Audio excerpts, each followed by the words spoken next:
नमस्कार साथीहरू, स्वागत छ तपाईहरुलाई मेरो YouTube च्यानल स्मार्ट ट्रेडिङमा। अनि म तपाईहरुको निरन्तरको लर्न टु अर्न ट्रेडिङ जर्नीको साथी विनोद।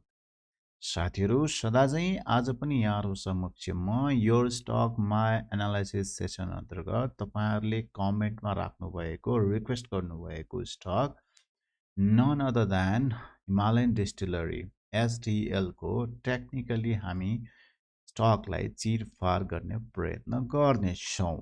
अत साथीहरू, यदि तपाई मेरो च्यानलमा यदि नयाँ हुनुहुन्छ भने च्यानललाई कृपया सब्स्क्राइब अनि बेल आइकनमा क्लिक गर्न चाहिँ नभुल्दिनु होला। मेरो यो भिडियो र प्रस्तुतिलाई नितान्त एउटा टेक्निकली एजुकेशनल रेफरेन्स मटेरियलको रूपमा मात्र प्रयोग गर्दिनु होला। आफ्नो ट्रेडिङ एन्ड इन्भेस्टिङ डिसिजन गर्दाखेरि सो अध्ययन प्रयोग गरेर मात्र गर्नुहोला। अझ साथीहरू, भिडियोलाई सुरु गर्नु अगाडि यहाँहरु समक्ष एउटा महत्त्वपूर्ण जानकारी दिन गइरहेको छु। धेरैजना साथीहरूले ट्रेनिङ प्रोभाइड गर्दिनको लागि चाहिँ अनुरोध गरिरहनु भएको छ। कतिपय साथीहरूले कमेन्टमा लेखिराख्नु पनि भएको छ।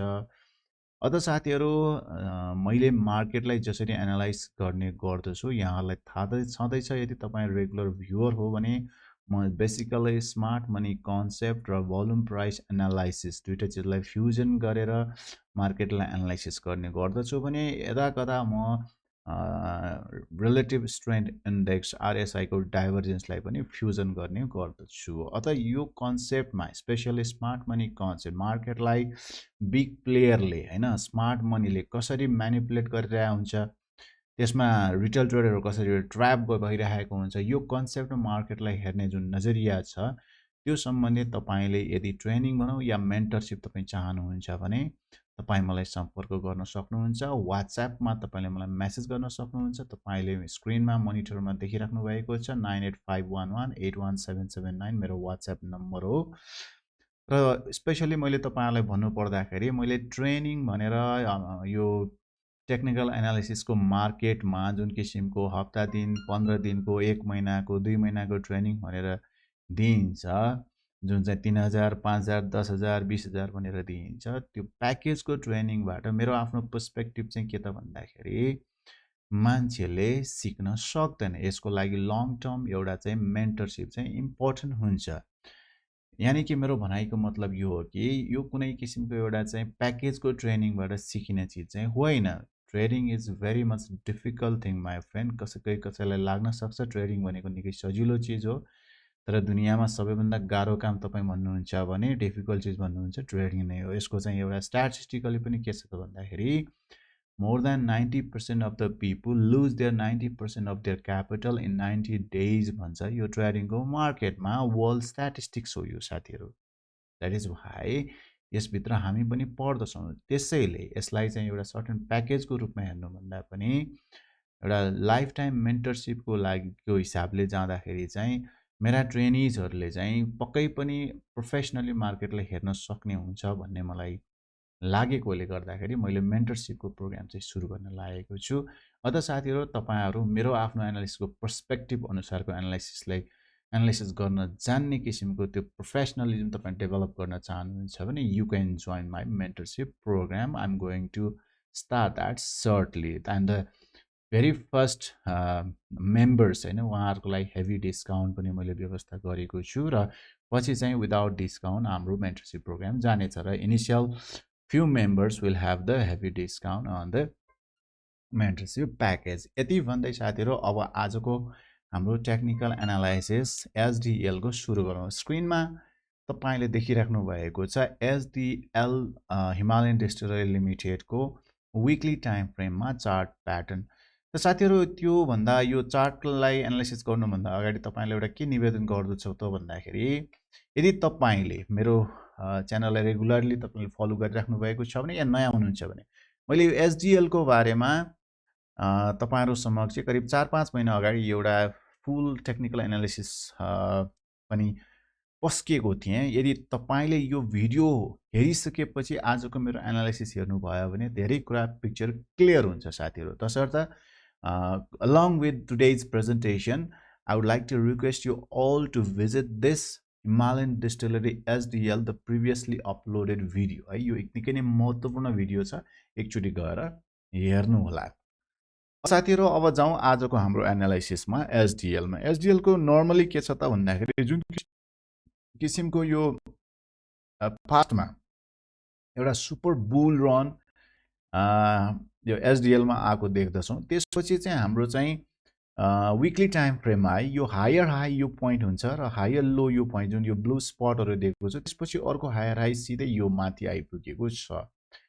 अब त्यसपछि के छ त भन्दाखेरि यो बुल रनमा एउटा अनमिटिगेटेड अर्डर फ्लो हाम्रो यो जोनमा छ। यो चाहिँ हाम्रो 430 को जोनमा छ। It is so far away हैन। अहिलेलाई हामी कुन चाहिँ जोनलाई हामी हेर्छौं त भन्दाखेरि यो मार्केटले जुन प्राइस एक्सन रुल अनुसार दाउ थ्योरी अनुसार यो हायर हाई हायर लो बनाएर आए पनि हाम्रो एसएमसी कन्सेप्ट अनुसार चाहिँ हाम्रो चाहिँ यो एउटा हाई भइसकेपछि यसको मुनिको जुन यो प्रिभियस स्विङ लो छ यो हाम्रो चाहिँ जस्ट स्मार्ट मनी ट्र्याप भनौँ या त्यसलाई चाहिँ इन्ड्युसमेन्ट मात्र भनौँ।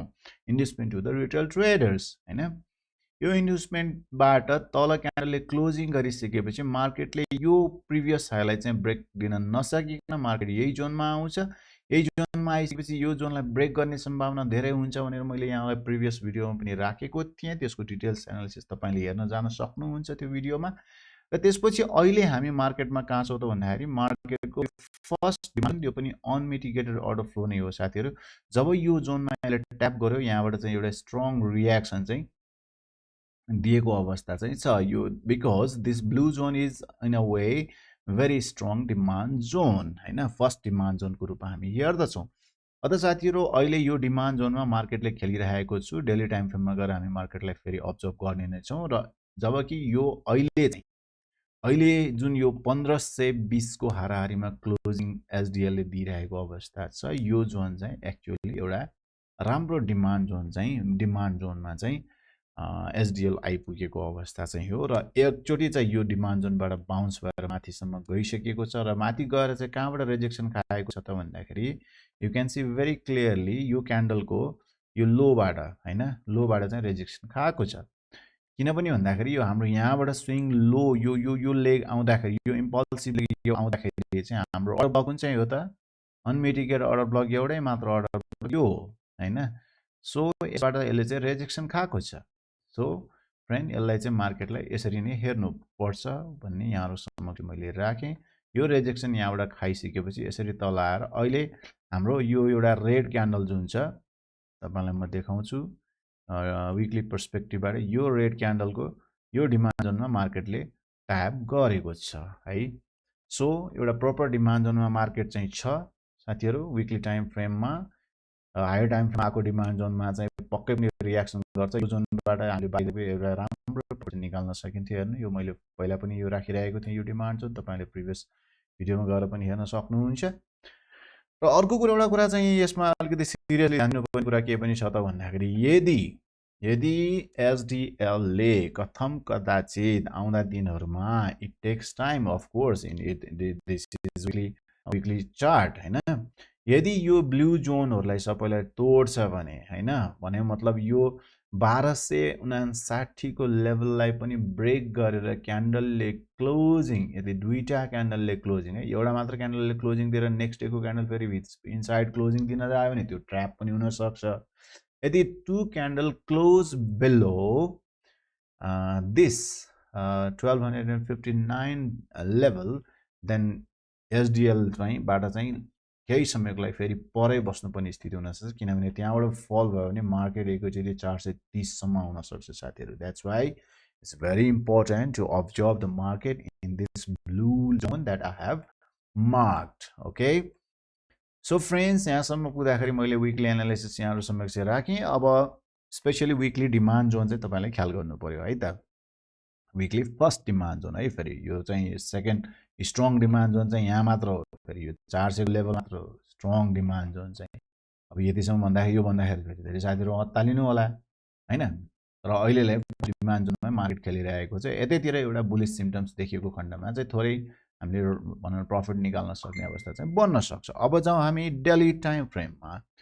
अब डेली टाइम फ्रेमको पर्सपेक्टिभ हेर्ने हो भने चाहिँ मार्केट चाहिँ बेरिश छ साथीहरु हैन।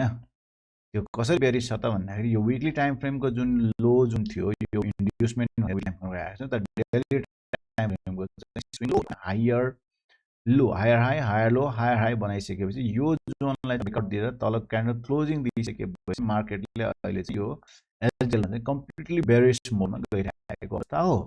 बेरिस मोडमा गइरहेको अवस्थामा यहाँहरूलाई मैले कुरा राख्नु पर्दाखेरि अहिले मार्केटमा कसरी खेलिरहेको छ यसलाई एकचोटि बर्ड्स आई भ्यूबाट पनि हेरौँ है साथी। बर्ड्स आई भ्यूबाट हेर्ने हो भने एचडिएलमा एक किसिमको जुन यो डिस्ट्रिब्युसन भइसकेपछि एक किसिमको एकुमुलेसन हुनुपर्ने हो र एकुमुलेसन चाहिँ खासै देखिँदैन साथीहरू होइन। एकुमुलेसन हुन चाहिँ I think it may take some more time accumulation हुनलाई चाहिँ यो जोनमा एकुमुलेसन पक्कै हुन सक्ने सम्भावना चाहिँ छ है त। अब यसमा चाहिँ हामीले यसको चाहिँ बेस सिम्पटम्स हेर्नु पर्दाखेरि के छ त भन्दाखेरि यहाँबाट एउटा लो बनायो, त्यसपछि लोर हाई चाहिँ यो हाम्रो अनमिटिगेटेड यहाँ विक छ एउटा, यो पहिला पनि मैले यहाँलाई देखाएको थिएँ। यो हेर्नुहोस् यो अनमिटिगेटेड विकमा चाहिँ ट्याब गर्न फर्केको छ। त्यसपछि आयो के त भन्दाखेरि यो डिमान्ड जोनमा ट्याप गर्यो, थोरै रियाक्सन थियो, तर यसले चाहिँ बेरिस मोडमा भएको भएर चाहिँ यहाँबाट यो जो हाईलाई ब्रेक गर्ने चान्स चाहिँ हुँदैन। तसर्थ यसले यो लोलाई नै ब्रेक गर्छ। ब्रेक गरिसकेपछि के भयो त भन्दाखेरि अहिले यो मार्केटको यो स्ट्रङ डिमान्ड जोनमा विकली डिमान्ड जोन भनौँ या चाहिँ डेली विकली डिमान्ड जोनमा चाहिँ आएर ट्याप गरेर मार्केटले चाहिँ एउटा राम्रो सार्प राइज हो। यहाँ राइज दिइसकेपछि यो रिजेक्सन कहाँबाट आयो त भन्दाखेरि यो जोनबाट यो unmitigated order flow, daily order flow, यो अनमिटिगेटेड अर्डर फ्लो छ यहाँ साथीहरू। यो अर्डर फ्लोबाट चाहिँ यहाँ रिजेक्सन आयो। रिजेक्सन आइसकेपछि अब यो जोनबाट यसले गइसकेपछि यो जोन पनि स्ट्रङ नै हुन्छ। तसर्थ यहाँ आएर मार्केटले अहिले चाहिँ यहाँ चाहिँ आज चाहिँ एउटा राम्रो बाई सेटअप चाहिँ बनेको चाहिँ छ साथीहरू। अब यो बाई सेटअप पनि भ्यालिड हो कि होइन त, यहाँबाट अब माथि जान्छ कि जाँदैन त मार्केट भन्दाखेरि अब माइक्रोस्कोपिक भ्यू पर्सपेक्टिभमा हामीले हेर्ने हो भने साथीहरू एउटा चाहिँ तपाईँले ख्याल के गर्नुपर्छ भने अब यो जुन यहाँबाट चाहिँ यो डिमान्ड जोन छ, यो जोनबाट यो क्यान्डलको होइन, यो मेजर डिमान्ड चाहिँ यो क्यान्डल हो है अहिले खासमा। यस अफकोर्स यो क्यान्डल भन्दा पनि अझ यो रहेछ, सरी यो क्यान्डल चाहिँ जुन यो अर्डर ब्लक क्यान्डल हो। अर्डर ब्लक क्यान्डलबाट चाहिँ जुन डिमान्ड क्रिएट भएर चाहिँ माथि रियाक्सन दिएको छ, यो सेटअप चाहिँ निकै नै राम्रो सेटअप चाहिँ बनेको छ। यसले एउटा प्रिभियस स्विङ हाईलाई चाहिँ ब्रेक गरेर माथि चाहिँ क्लोजिङ दिएको छ। अब यो विक जुन बनेको छ नि साथीहरू, विक चाहिँ कहाँबाट आयो त भन्दाखेरि यो उसबाट आयो है साथीहरू। यो let me so you this, यो क्यान्डलबाट है त, यो क्यान्डलबाट रिजेक्सन खाएको हो होइन। यो क्यान्डलबाट रिजेक्सन त खायो साथीहरू। अहिलेलाई यो क्यान्डलको भ्यालिडिटी त सक्यो, तर यहाँबाट रिजेक्सन खाइसकेपछि अब अहिले यो क्यान्डल र यो क्यान्डल छ, यहाँसम्म थोरै यो के भन्छ रियाक्सन आएर होइन, यो क्यान्डलबाट आएको जुन रियाक्सन यहाँ आएर फेरि माथि गयो भने है त, माथि भने मतलब कस्तो त भन्दाखेरि लेट मी टेल यु, यहाँबाट यदि रिजेक्सन खाएर थोरै रिजेक्सन खाएर यहाँबाट माथि जान सक्छ, या चाहिँ यहाँबाट रिजेक्सन खाएर यहाँबाट माथि जान सक्छ भने यो जोनबाट फेरि अर्को एउटा चाहिँ ब्याक सेटब्याक चाहिँ हुन्छ साथीहरू। अब यो जोनमा चाहिँ यहाँ यसरी मार्केटले खेल्ने सम्भावना चाहिँ हुन्छ। अनि वन्स द मार्केट ब्रेक्स है, once the market breaks this level, this white level, यो क्यान्डलको यो लो लेभल भने चाहिँ यो लेभललाई ब्रेक गर्यो भने चाहिँ मार्केटको वे चाहिँ कहाँसम्म छ हुन्छ त भन्दाखेरि इट मे ब्रेक दिस, यो पोइन्टसम्म पनि पुग्न सक्छ। त्यही भएर अहिलेलाई चाहिँ हामीले चाहिँ एचडिएल चाहिँ यदि बाई नै गर्ने हो भने पनि यो जोनमा चाहिँ मार्केटको सेलिङलाई हामीले हेर्नु पर्यो। यहाँबाट थोरै तल आउँदाखेरि यो व्हाइट लाइनबाट कसरी रिजेक्सन खान्छ होइन, अनि यो व्हाइट लाइनमा पुग्दाखेरि यहाँबाट कसरी रिजेक्सन खान्छ, त्यतिखेरको भोल्युम स्प्रेड एनालाइसिसहरूबाट चाहिँ हामीले चाहिँ यो स्टकलाई चाहिँ हामीले चाहिँ आउँदा दिनहरूमा नियर फ्युचर यो 1900 को हाराहारीसम्म चाहिँ देख्छौँ कि देख्दैनौँ भन्ने कुरा चाहिँ यहाँको प्राइस एक्सनले चाहिँ हामीलाई चाहिँ थाहा चाहिँ दिन्छ। यद्यपि अहिले मैले यहाँहरू समक्ष राखेँ, अहिलेको प्राइस सेटअप चाहिँ it's really very fantastic for firm time, short term profit gain गर्नको लागि सेटअप चाहिँ राम्रो बन्न खोजेको जस्तो देखिन्छ। भोल्युम पनि राम्रो आएको छ आज। यो क्यान्डल बन्दाखेरिको भोल्युम एकदमै लो भोल्युम आएको अवस्थामा अहिले जुन किसिमको भोल्युम आएको छ आज, त्यो पनि एउटा राम्रो सङ्केत बनेको छ। तसर्थ स्ट्रङ डिमान्ड जोनमा यो किसिमको प्राइस प्याटर्नहरू जुन भन्दाखेरि चाहिँ एचडिएलमा एउटा सर्ट टर्म राम्रो मुभ चाहिँ आउन सक्ने चाहिँ देखिन्छ साथीहरू। त्यो ढङ्गले मार्केटलाई मैले अहिले यतिखेर हेरिरहेको कुरा यहाँहरू समक्षलाई मैले चाहिँ अनुरोध गरेँ। अझ साथीहरू यहाँहरूले आफ्नो अध्ययन र अनुसन्धानलाई जोडेर मात्रै एचडिएलमा ट्रेडिङ एन्ड इन्भेस्टिङ डिसिजन लिनुहोला भन्दै मेरो आफ्नो प्रस्तुतिलाई चाहिँ एउटा एजुकेसनल रेफरेन्स मटेरियलको रूपमा मात्र प्रयोग गर्नुहुन अनुरोध गर्दछु। अझ साथीहरू पुनः एकपटक यदि तपाईँहरू मेरो मेन्टरसिप प्रोग्राम जोइन गर्न सक्नुहुन्छ, अर्थात् भनौँ स्मार्ट ट्रेडिङ जर्नीको एउटा चाहिँ तपाईँ मेम्बर बन्न चाहनुहुन्छ भने we will go lifetime together. So you can WhatsApp me in 9851181779 9851181779 मा WhatsApp गर्न सक्नुहुन्छ। We will shortly start our mentorship program. यति भन्दै साथीहरू तपाईँहरूको समय, तपाईँहरूको पल शुभ रहोस्, तपाईँको ट्रेडिङ जर्नी सफल होस् भन्दै यहाँहरूबाट बिदा हुन चाहे। नमस्कार।